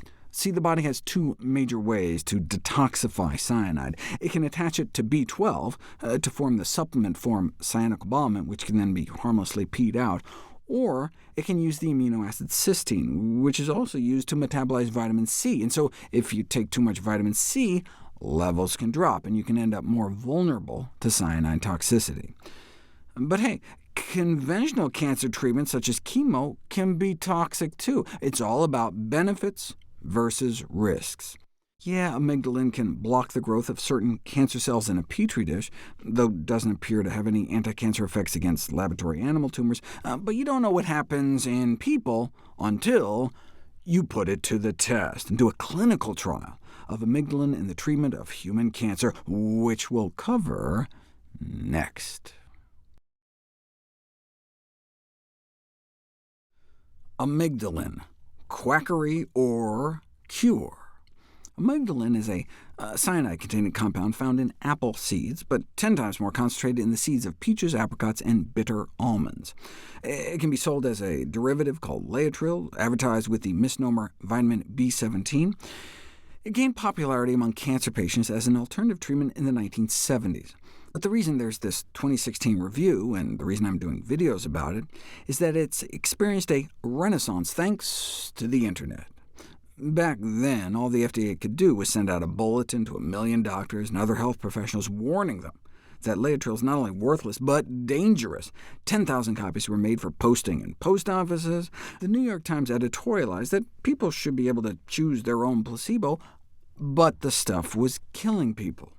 Finally, as the New England Journal of Medicine reported it, the Supreme Court stops the nonsense, with Thurgood Marshall writing the unanimous court opinion that terminally ill patients deserve the same FDA protections against unsafe drugs, and it was banned on a federal level. Rational argument failed to dissuade people, and so the state stepped in. But that had the opposite effect, with cancer victims and their families accusing the government and mainstream medicine of a grand conspiracy. At an FDA meeting, for example, an MD Anderson doc rhetorically asked, "Surely you can't believe that the 250,000 American physicians are sitting on a cancer cure just so they can get rich?" He was answered with a chorus of yeses from the audience. Who was getting rich were some of the Laetrile advocates, like the head of the Committee for Freedom of Choice in Cancer Therapy, committed to the freedom of pocketing millions a year in Laetrile sales. Laetrile's proponents consider it to be a natural cancer cure, whereas opponents consider it the slickest, most sophisticated, and certainly the most remunerative, the most lucrative, profitable cancer quack promotion in medical history. But you don't know which until you put it to the test. The National Cancer Institute, in response to widespread public interest, undertook a retrospective analysis of Laetrile treatment. In other words, they sent a letter out to every physician in the country, plus tens of thousands of other health professionals, contacted all the pro-Laetrile groups, and basically said, look, send us the best you got. Although it's estimated that at least 70,000 Americans had used this stuff, only 93 cases were submitted for evaluation. And of those, only 6 appeared to be legit, where taking Laetrile was associated with at least some partial improvement. Now, of course, the people sending in those reports may have gotten things wrong or just made stuff up, falsified data. But hey, maybe those 6 actually did respond to the treatment. If that's out of 70,000 treated, though, you'd think maybe that'd just be by chance. But hey, the fact that so many people tried it should count for something. Yes, they may have all just been boondoggled, but maybe there's something to it. Certainly, the fact that it didn't seem to help with any of the laboratory animal cancers doesn't mean it still couldn't work in people. I mean, the only way to know for sure is to put it to the test. A clinical trial performed in competent and experienced hands. The Mayo Clinic accepted the challenge. 178 cancer patients were treated with it, and all the patients died rapidly. No substantive benefit was observed in terms of cure, improvement, or even stabilization of cancer, nor improvement of symptoms, nor extension of lifespan, only adverse effects of cyanide toxicity. Conclusion: amygdalin Laetrile is a toxic drug that is not effective as a cancer treatment. The books then were closed on it for more than 30 years. Laetrile doesn't work, unsafe and ineffective. No sound evidence that Laetrile is effective as an anti-cancer agent, so the label unproven cancer remedy may be too generous at this point. It's time to vehemently assert that Laetrile cancer therapy has been disproven.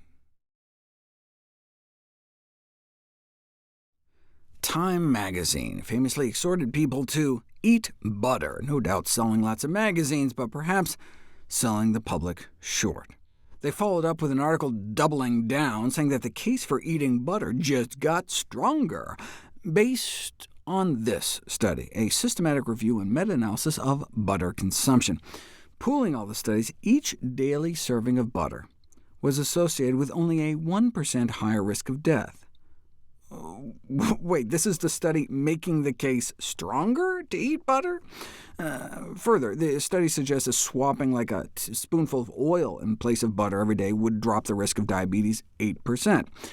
Thus, even with an absence of major health associations in the present investigation, healthier alternatives may be available. But a 1% increase in risk is pretty tiny. I mean, why didn't they find a larger effect? Well, I mean, it is just a tiny part of people's overall diets. It's illustrative to review the candy literature. The National Confectioners Association is fond of contracting with scientists for hire like Exponent Incorporated, infamous for shilling for big tobacco and chemical companies, encouraging people to eat candy every day, in moderation, like 15 to 25 jelly beans a day. Parents who restrict foods in an attempt to moderate a child's intake of calories are just gonna make their kids fat. See, parents use coercive practices to limit children's access to palatable, energy-dense, or low-nutrient foods. Parents have the gall to tell their kids when, how often, or how much candy can be consumed. Don't they know butterscotch is back? See, evidence suggests that candy is not associated with adverse health effects. Don't believe me? Here you go. 10,000 kids surveyed asked if they'd eaten candy within the last 24 hours compared to those who said no, and they conclude that candy consumption was not associated with adverse health parameters in children or adolescents. And this, a study in which authors declared no conflicts of interest. Yeah, it was a study about candy funded by the candy industry, but no conflicts of interest here. Do you see how with such a blunt instrument, it would be hard to tease out the specific health effects of candy? But look, we don't need a study, since we already know what candy is. It's candy. It's mostly pure sugar. We already eat too much sugar. We don't need more. You don't need to pay off researchers to come up with a study like this. Or this. We already know what butter is. It's butter. It's mostly pure saturated fat. We already eat too much saturated fat. We don't need more. Anyway, it gets even crazier. Candy consumers were less likely to be overweight and obese than non-candy consumers. So hey, maybe the candy company was right. Pass the peeps. Is candy eating really a way to control body weight? Who can name me an alternative explanation of why obese children eat less candy. Right, reverse causation. Perhaps it's not cutting down on candy that led to obesity, but rather obesity leading to cutting down on candy. In other words, the reported candy consumption reflects the consequences of obesity, not the cause, just like people with heart disease may cut down on butter, right, clouding the association. And remember, it was reported candy consumption, which brings up the specter of reporting bias. In other words, overweight kids may guiltily underreport their intake of candy to a greater extent than do those of normal weight. Otherwise, what would the implications of such a finding be? Do we want to randomize kids to eat more candy to see if it makes them lose weight? It's doubtful that any ethical committee would be happy about that kind of proposal. But you don't know until you put it to the test. Feed folks extra candy or peanuts, same number of extra calories, and, surprise, surprise, those that ate all that extra candy gained more weight. But what about that interventional trial showing that candy can improve ADHD symptoms? If you're the Mars Candy Bar Company, and you want to fund a study showing candy bars help kids focus, what would you do? The parents were sent a formal letter instructing them to send their kids to school hungry without breakfast, and then gave them a candy bar, or basically nothing, an aspartame beverage. And what do you know? Feeding kids something rather than nothing enhanced their ability to stay on task. That reminds me of the famous Frosted Mini-Wheats ad, clinically shown to improve kids' attentiveness by nearly 20%, with the really fine print explaining that this was compared to kids that ate nothing at all. Butter has been put to the test, too. Give people a single meal with butter, and you get a boost of inflammatory gene expression within just hours of consumption, significantly more than the same amount of fat in olive oil or particularly walnut form. You can randomize people to foods made with all sorts of different fats, and butter was shown to be the worst in terms of LDL cholesterol.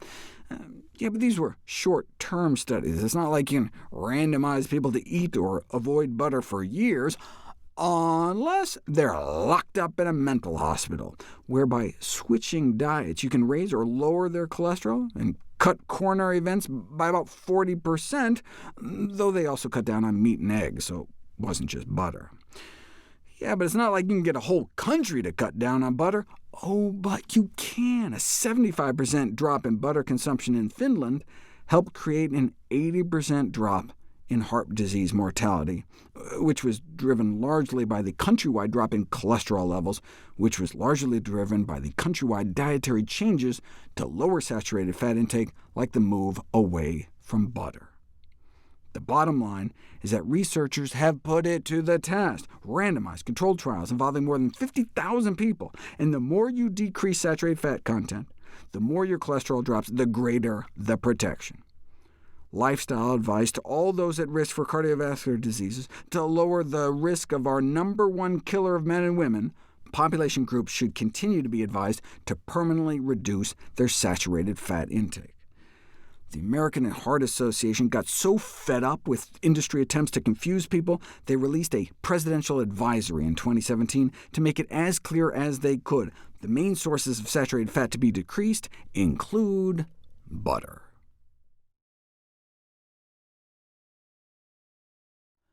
Smoking marijuana can create respiratory problems, and so vaporized cannabis is one alternative, as I talked about before. But what about eating it? Vaping is likely less harmful than smoking, and marijuana edibles are another alternative, but may carry increased risks to children and increased risks of overdosing. I'd add a third risk to that, and that's pets. Since the legalization of recreational marijuana in Colorado, edibles comprise almost half of total cannabis sales, and a significant correlation was found between the rise in use and the rise in marijuana toxicosis cases at veterinary hospitals, contributing, they think, to 2 dog deaths in the state. Thankfully, there have been no reported deaths among children from marijuana exposure, though some have ended up on life support, as an edible marijuana overdose can lead to severe respiratory depression. Colorado regional poison control cases did increase significantly after recreational pot became legal, and at a higher rate than the rest of the United States, which is one reason the American Academy of Pediatrics continues to oppose legalization. In the very least, they shouldn't be packaged like this. Some states have since banned selling marijuana-infused candy with that kind of imagery, but to play it safe, maybe we shouldn't be making cannabis candy at all. To put this in perspective, though, the Rocky Mountain Poison Control Center reported thousands of kids in Colorado requiring treatment after accidental ingestion of things like cosmetics and vitamins, compared to the relatively few cases involving marijuana edibles. And you want to talk about poisoning deaths? How about alcohol? Whereas deaths attributed to marijuana are few and far between, though there have been a few. The problem is that you may not feel an effect from edibles for an hour or two after consumption, and so you don't know how much to take, and may then overconsume after an hour since you haven't felt anything yet. But it takes like 3 hours for cannabis compounds to peak in your bloodstream, compared to just like 10 minutes when you smoke it, and at least that first full hour to really feel much. That's what happened right after legalization in Colorado. A 19-year-old died after consuming a marijuana cookie. He had one piece, twiddled his thumbs for 30 to 60 minutes, didn't feel anything, so ate the rest of the cookie. 2.5 hours later, he jumped to his death off a fourth-floor balcony. A month later, a second guy apparently went psychotic and fatally shot his wife while she was calling 911 for help. A common story for these kinds of cases was eating the recommended serving size, feeling nothing, and so then decided to eat the rest, ending up restrained in the psych ward, complaining that they're God, or mutilating themselves because friends wanted their energy back. The marijuana industry responded by basically blaming the victim, saying, look, no one buys a bottle of Jim Beam and thinks they should consume it all in one sitting. Yeah, but people do expect to be able to eat a whole cookie. I mean, who eats just 1/10 of a cookie? I mean, you could look at other over-the-counter products. There's specific labeling as to dosing and warnings. It seems odd that edible cannabis was not held to the same standard as a bottle of Tylenol. In 2016, Colorado regulators did enact new rules for labeling edibles, including their THC content right on the labels. How accurate are those labels, though? We didn't know until they were put to the test. Of 75 products purchased, involving 47 different brands of edibles, only 17% were accurately labeled. Only about 1 in 6 came within 10% of the labeled value. The greatest likelihood of obtaining more than you bargained for products was in Los Angeles, where Seattle seemed to tend to overinflate their labels. It's hard to study marijuana of any kind due to illegality, but based on 100,000 tweets about edibles, most people, it seems, expressed a positive opinion, for what it's worth. One unexpected benefit arose in a focus group of teens on marijuana edibles. Several students in high school, it seemed, were eager to learn how to cook.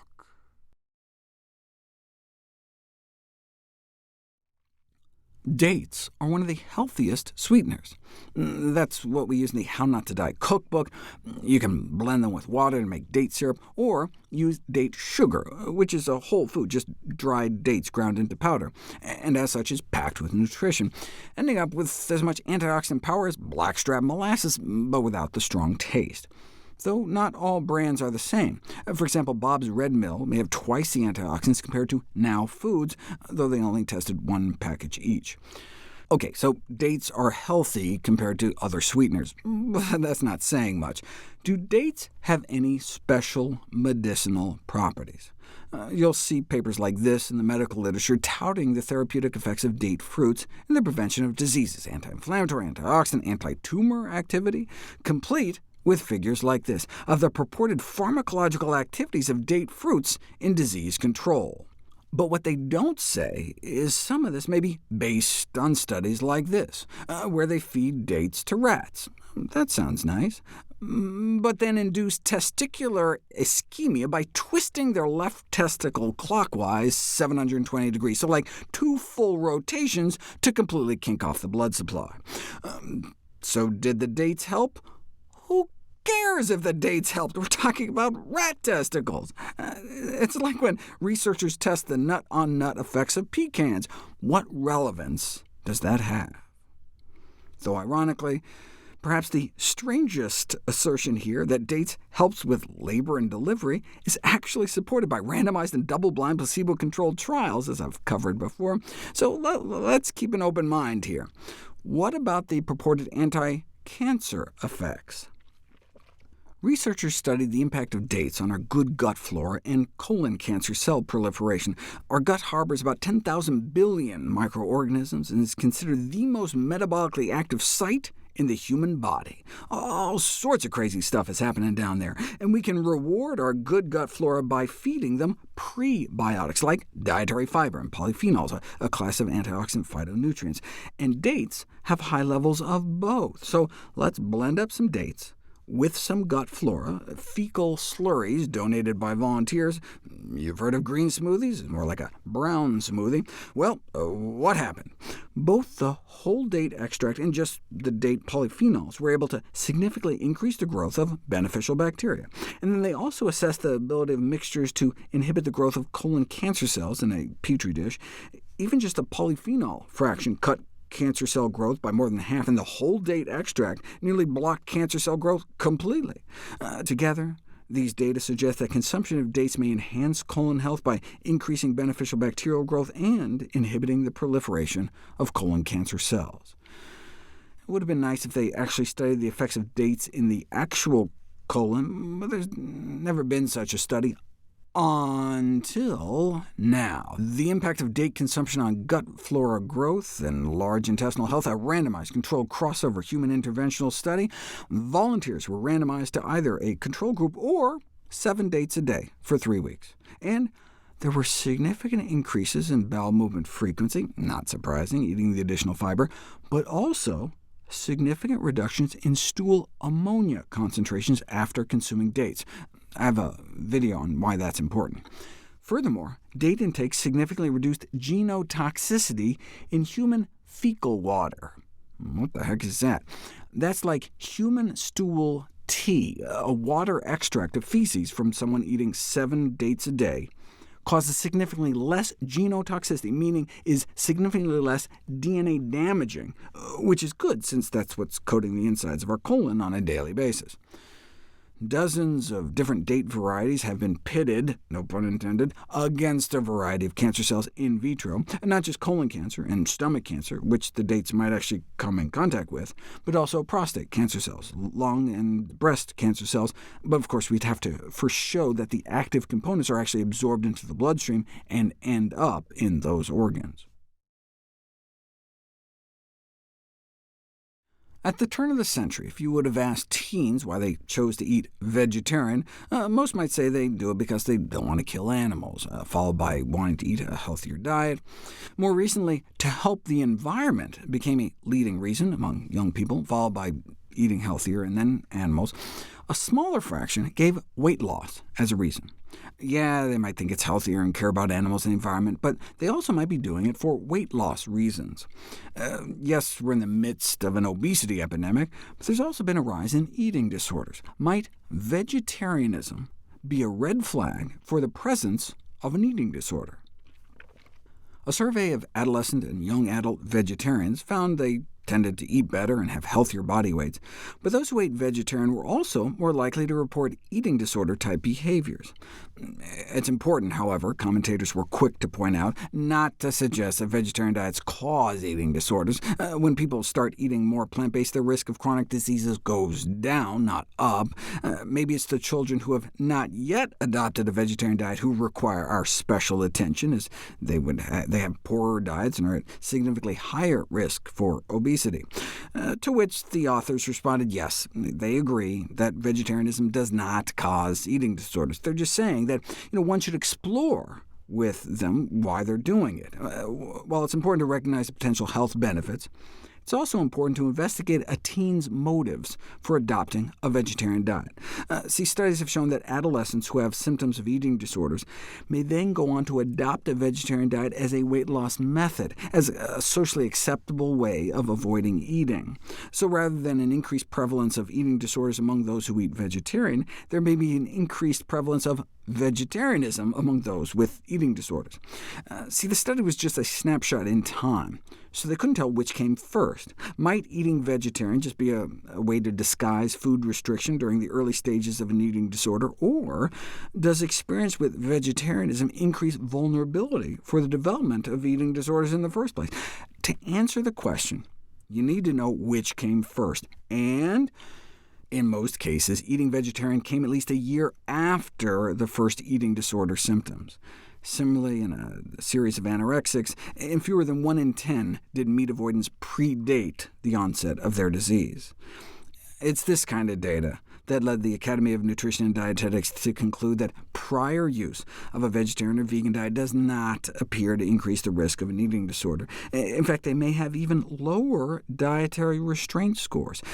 Dietary restraint represents the conscious limitation of food intake, the perception of constantly having to limit food intake to prevent weight gain. Perhaps the reason vegetarian women exhibited less restrained eating is because they really didn't need to worry as much, because plant foods are just calorically less dense. This could translate into less concern or stress when it comes to eating, which may in turn help explain why they saw fewer ovulatory disturbances among women eating vegetarian. In fact, maybe that's one of the reasons vegans report less stress and anxiety. Perhaps one of the reasons increasingly restricting animal foods is associated with better mood is that vegans reported dieting significantly less, and that's one of the things that seems to be stressing women out. And vegans and true vegetarians didn't just have significantly lower levels of restrained eating, but also less emotional eating, less compulsive eating, and greater levels of acceptance in relation to food. And this highlights previously unacknowledged positive aspects of adhering to a completely meat or animal product-free diet when it comes to thinking about food. Though we don't know if this actually translates into protection against developing disordered eating, vegans appear to have the healthiest attitudes towards food, closely followed by vegetarians, but no one had actually taken a large sample of vegans, just put them through the EDQ, which is one of the most widely used diagnostic tools, until now. The first large sample of vegans to complete the official eating disorder examination questionnaire, and vegans scored significantly lower, significantly better, consistent with the data showing vegans tended to diet less frequently. Taken together, these findings suggest that vegans and omnivores don't differ markedly in reported eating attitudes and behaviors, and when they do, vegans appear to endorse overall healthier thoughts and habits. Sleep is crucial to the development of physically and psychologically healthy children, but a number of factors have been identified as interfering with sufficient sleep, including the use of electronic media devices. These days, most children, and nearly all adolescents, have at least one such device in their sleep environment, with most used near bedtime, and such use is associated with inadequate sleep quantity and quality, with resultant excessive daytime sleepiness. So there are calls to minimize device access at bedtime. But wait a second, not so fast. Which came first, the media use or the sleeping problem? Are they not sleeping because they're on their phone, or are they on their phone because they can't sleep? Higher media use has been consistently associated with all sorts of sleeping problems. Is it because they're so caught up they push back their bedtimes, or does it so kind of key them up that they have trouble falling asleep? In college-age students, it may be more of the reverse, the not sleeping leading to pulling out their screens instead of just staring at the ceiling. Though in early childhood, it may be a bit of both. How might screen time interfere with sleep? It may not just be pushing back bedtimes and overstimulation. The light emitted from devices may affect circadian timing by interfering with the production of melatonin, the sleepiness hormone that starts ramping up as soon as the sun goes down. But put a screen in someone's face, and the excess light at night may confuse your brain. Look, of course, if you're sitting there checking email with the lights on, then you're already overexposed, and a little extra from the screen may not make much of a difference. But if you're sitting in the dark, and need to send off that final text or something, then having the light settings tweaked to yellow your screen may help. But what about the cell phone radiation? Might leaving your phone on the nightstand somehow affect your sleep? There's an enzyme called beta-trace protein that makes a sleep-promoting neurohormone in the brain, and researchers found that those with greater long-term cell or cordless phone exposure tended to have lower levels of this enzyme in their bloodstream. So the thinking is that the emissions may affect the release from the tissue surrounding the brain, especially those right up under the skull, closest to the phone. So there is a kind of possible mechanism if cell phones do indeed affect sleep, but you simply don't know until you put it to the test. Study participants were exposed to 30 minutes of a cell phone in talk, listen, standby, or off modes. All the lights and speakers were disabled. There was insulation used to prevent them from feeling if it was heating up or anything, so the participants didn't know which group they were in. After the exposure, they took the phones away, shut off the lights, and told them to try to fall asleep. Those exposed to the phone when it was off, or in listen or standby mode, fell asleep within 20 to 30 minutes. But after being exposed to the same phone in talk mode, it took an average of closer to 50 minutes to fall asleep. The reason for the significant difference between talking and listening might be due to the fact that the typical SAR value, the specific absorption rate, how much cell phone energy your body absorbs, is about 9 times higher when you're talking than when you're just listening to someone else talk. When you do finally get to sleep, though, what are the effects of cell phone exposure on sleep quality? There's been about 20 studies, split about half and half in terms of whether cell phone exposure affected sleep parameters, and not all in a negative way. It reminds me of the brain function data. An increase in the excitability in the brain cortex, the outer layer of the brain, in response to exposure to cell phone emissions might disrupt sleep, but that increased excitability may mean faster reaction times. Similarly, in affected study subjects, those exposed to an active cell phone showed significantly more R sleep. But R stands for REM, so they got 4% more potential dream time, so that's not necessarily a bad thing. In a case report of the successful management of type 2 diabetes with a lifestyle intervention, a 45-year-old fellow took responsibility for health into his own hands and sought to defeat his disease and get off the drugs by eating foods purported to be anti-diabetic. But how strong is the evidence for, let's say, ginger? Diabetes is reaching pandemic levels and requires safe, affordable, and effective therapies. So what about the potential of ginger in the prevention and treatment? Well, in a Petri dish, increasing exposure to ginger compounds improves blood sugar uptake of muscle cells almost as much as the popular diabetes drug metformin. And in rats, ginger might work even better than metformin.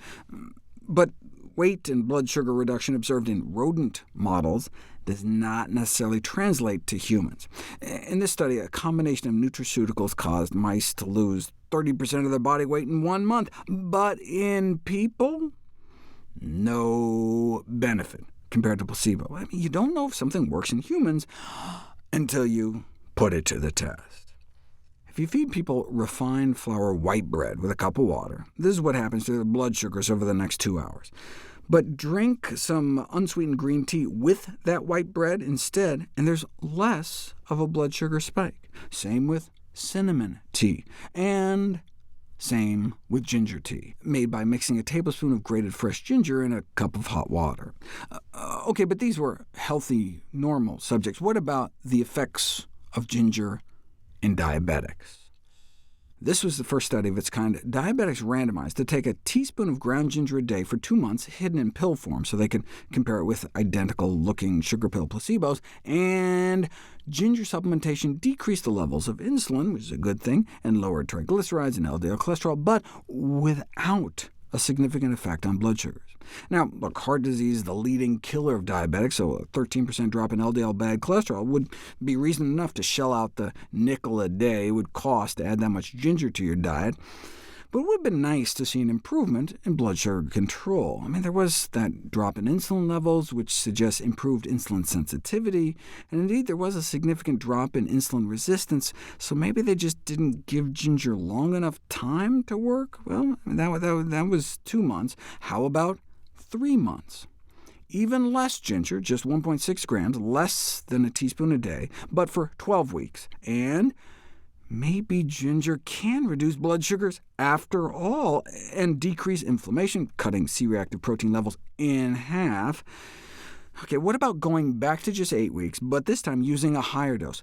3 grams a day, or about 1.5 teaspoons, and a significant decrease in fasting blood sugars and long-term blood sugar control in the ginger group, thereby showing the effect of ginger in controlling diabetes. Check it out.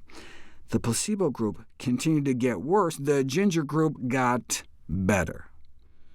Similarly amazing randomized double-blind placebo-controlled results for a teaspoon a day for 12 weeks, and for a teaspoon and a half. All better in the ginger group, all worse in the non-ginger group. All significantly different, just because of a little cheap, safe, simple, side effect-free spice. Put all the studies together, and they clearly demonstrate that ginger can lower blood sugar levels and improve long-term blood sugar control, and at a totally manageable dose. You could just dump a teaspoon of ginger powder in a cup of hot water and just drink it down. So, overall, adding a little spice to our life may serve as a delicious and sensible way to maintain a healthy body. What's the effect of nutrition on periodontal disease? Periodontal disease is a bacterial infection that results in inflammatory destruction of the connective tissue and bone that supports the teeth. It is therefore one of the leading causes of our teeth falling out. Like most infections, though, how our body responds may play a critical role. Yes, the presence of bacteria is the primary cause, but a susceptible host is also necessary for disease initiation. The standard explanation of periodontal disease is the plaque theory. The buildup of plaque leads to gingivitis, gum inflammation, which leads to periodontitis, inflammation lower down beneath the gums. But in some forms of periodontal disease, plaque doesn't appear to play a critical role. Therefore, in the last few years, there's been more interest in the importance of systemic health, our body's response. In this respect, nutrition may be of great importance, since it's been implicated in a number of other inflammatory diseases, all of which carry elevated periodontal disease risk. Traditionally, when we think of the effects of nutrition on dental diseases, we're only thinking about cavities. However, there's been less research on the role of diet in periodontal diseases. Well, if it's about inflammation, one would expect saturated fat-rich diets to make things worse, increasing oxidative stress as well as inflammation. So we may want to cut down on saturated fat, but look, let's not just speculate. Is there an association between cholesterol levels and periodontitis? If not, it would be hard to implicate saturated fat, but no, there does appear to be a link. Those with high cholesterol do appear to have up to double the risk. What about periodontal conditions in vegetarians? 100 vegetarians versus non-vegetarians were studied, and those eating vegetarian did have better periodontal conditions, less inflammation signs, less periodontal damage, and better dental home care. However, it should be considered that vegetarians may not just be avoiding meat, but are healthier in other ways, like better dental home care. But do people who eat more saturated fat get more periodontitis? Yeah, about double the risk at the highest levels of intake, and this study was in Japan, where they eat less than half the meat and dairy compared to the U.S. The only way to know for sure, though, is to do an interventional trial where you change people's diets and see what happens. In other words, you have to put it to the test. And bone loss was indeed magnified by a diet high in saturated fat and cholesterol, but if you're thinking, that's a weird-looking jaw, that's because it was a study done on rats. This is what I was looking for. Though the title kind of ruins the suspense, a high-fiber, low-fat diet improves periodontal disease markers. In terms of probing depth, clinical attachment loss, and bleeding on probing, all the standard measures, and of course, eating a healthier diet, body weight, blood sugar control, and systemic inflammation improved as well. But that complicates things. Maybe their mouths got better just because they lost so much weight. You can improve periodontal disease with just bariatric surgery, like stomach stapling. Well, after 8 weeks on the diet, they went back on their regular diet, and so gained most of the weight back, but the periodontal disease improvements persisted, suggesting it was more than just a weight loss that led to the improvements. They're thinking maybe the high-fiber diet altered their good gut flora, or maybe their oral flora. What exactly was going on? Well, German researchers took 20 women with mild to moderate chronic periodontitis, and for a year tried to transition their diets towards more wholesome nutrition, meaning more plant foods, more whole foods, more fresh foods, trying to center their diets around vegetables and fruit, whole grains, potatoes, and legumes, beans, split peas, chickpeas, and lentils. And after 12 months, the patients showed a significant reduction of probing pocket depth, gingival inflammation, and, measured for the first time, decreased concentrations of inflammatory chemicals inside the crevice between the tooth and gums, which are thought responsible for the tissue destruction in periodontal disease, a decrease by as much as 75%. And all the while, their oral hygiene status didn't change, suggesting it was the diet that did it. But what was missing here? A control group. But there's never been any randomized, double-blind, placebo-controlled trials of diet for periodontal disease until now, which we'll cover next. Yeah, saturated fats produce an inflammatory response. Yeah, inflammation is recognized as one of the key underlying causal factors in periodontal disease. And so that could explain why moderating people's intake of meat and dairy could promote periodontal health. But plant-based diets don't just offer lower levels of saturated fat, cholesterol, and animal protein, but also higher levels of complex carbohydrates and dietary fiber, vitamins, minerals, antioxidants, phytochemicals. So we don't necessarily know what the mechanism is. Yes, saturated fat is associated with the progression of periodontal disease, but at the same time, dietary fiber intake may be protective. But you don't know either way until you put it to the test. The effect of dietary intervention in a randomized controlled trial. At 7 months of age, more than 1,000 infants were randomized, about half of whom to a low saturated fat and cholesterol intake, to see if they get less heart disease when they grow up. They're still just in their 20s, but as children and adolescents, those randomized to the healthier diets ended up with better saliva production.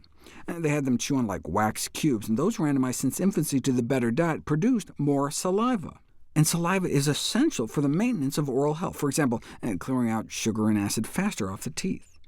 What they think happened is that the greater increase of salivary flow was due to the greater intake of fiber-rich foods, whole grains, vegetables, fruit, and berries. They required more chewing, which in turn is known to boost saliva production. So maybe their bodies were just used to putting out more? In other words, in addition to general health benefits, dietary fiber may have benefits on oral health as well, but not necessarily the fiber itself, but just the act of chewing itself. That reminds me of this study, in which a single high-fiber meal was able to reduce bad breath for hours. Bad breath is caused by these gaseous sulfur compounds produced by a certain type of bacteria that are concentrated in the back of your tongue. And so when we eat, the reason that bad breath gets better may be due to kind of a self-cleaning of the mouth while chewing food. And so it makes sense that foods that need to be chewed more intensively have a stronger self-cleaning effect on the back of your tongue than foods that require less chewing. But you don't know until you put it to the test. 2 very similar meals, but one had a whole grain roll, more fiber, more chewing, and a raw apple and jam, whereas the other was just white bread with jelly and cooked apples, less chewing. Then they just measured the halitosis compounds in people's breath at 2 hours after the meal, then 8 hours. And even after the low-fiber meal, bad breath levels dropped. But in the higher-fiber meal, they dropped significantly more and stayed down even 8 hours later. So the reason a high-fiber diet may improve periodontal disease may be from the fiber, the lower saturated fat intake, or just the chewing. But there's another possibility. Maybe it's the nitrate-containing vegetables. We know the ingestion of dietary nitrate in the form of greens and beets has been proven to exert many beneficial, clinically relevant effects on general health, including maintaining good blood flow and reducing inflammation in general. So hey, might improved circulation to the gums and anti-inflammatory effects benefit periodontal patients? Let's find out. A randomized, double-blind, placebo-controlled clinical trial of repeated consumption of lettuce juice? Why lettuce juice? I mean, that sounds so disgusting. Not to worry, though. To improve patient acceptance, the lettuce juice was seasoned by a chamomile honey flavor and sweetened with Splenda. That just sounds worse. But it worked. The clinical intervention trial demonstrated an attenuating effect of dietary nitrate on gingival inflammation. Check it out. In the placebo group, most of their teeth had no gingivitis, about 60%, but 40% did have mild gingivitis with almost no moderate gingivitis. And after drinking 2 weeks of placebo lettuce juice, I don't know if that sounds better or worse, no real change, as you would expect. OK, but in the lettuce group, they started out a bit worse, actually. About half their teeth had mild or moderate gum disease. But then after 2 weeks of actual lettuce juice, significant improvements. No more moderate disease. The mild disease rates were cut in half, and 3/4 of their teeth had no gingivitis at all. In conclusion, our findings suggest that the ingestion of greens and beets may be a clinically useful adjunct in the control of chronic gingivitis, and all sorts of chronic disease. What's good for the mouth, not smoking, a healthier diet, is good for the rest of our body. So many dental professionals, who may see people more frequently than their doctors, should be counseling patients on living more healthily. And indeed, nearly all dental hygienists surveyed said that they thought they have a role in helping patients improve their diets, yet that's not what happens at all. Ask the patients, and less than 1 in 10 said they got dietary advice from their dental professionals. Why? Because although dentists were motivated to include nutrition in their clinical care, most felt unqualified to provide dietary guidance. That never stopped doctors. But it's true. Nutrition is neglected in dental school, just like in medical school. And in most cases, all people got were like the biochemistry of vitamins, the Krebs cycle all over again, as opposed to applied clinical nutrition. I mean, it's really not rocket science. Or is it? Get it? Why dietary nitrate is hard to beat.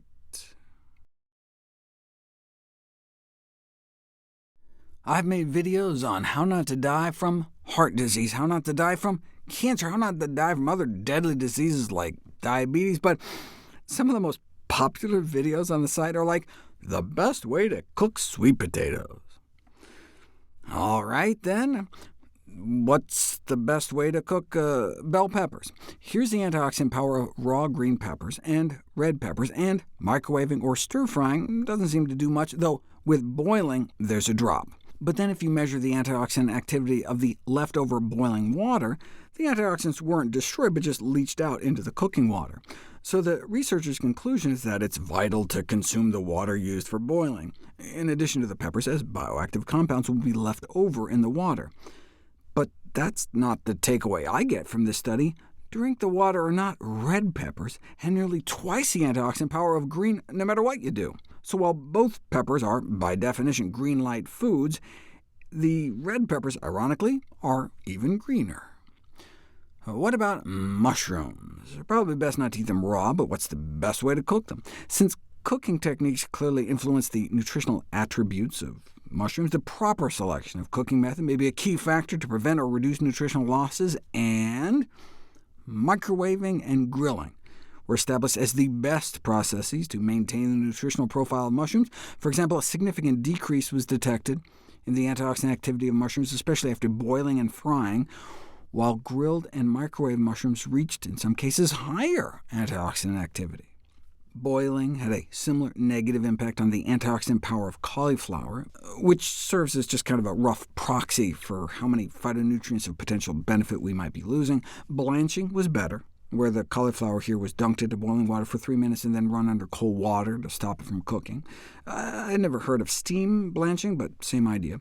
Steam for 3 minutes, then cool off, which appears to be better since you're not immersing it in water. Though note there's not much difference between steaming for 6 minutes and steaming for 3, and then running under cold water. Too bad they didn't look at roasting. That's how you make cauliflower taste good. In fact, I got 2 recipes on roasted cauliflower in my How Not to Die cookbook, for which all my proceeds go to charity, of course. There are certain antioxidants we're especially interested, though, like the eyesight and brain-protecting green vegetable compound lutein.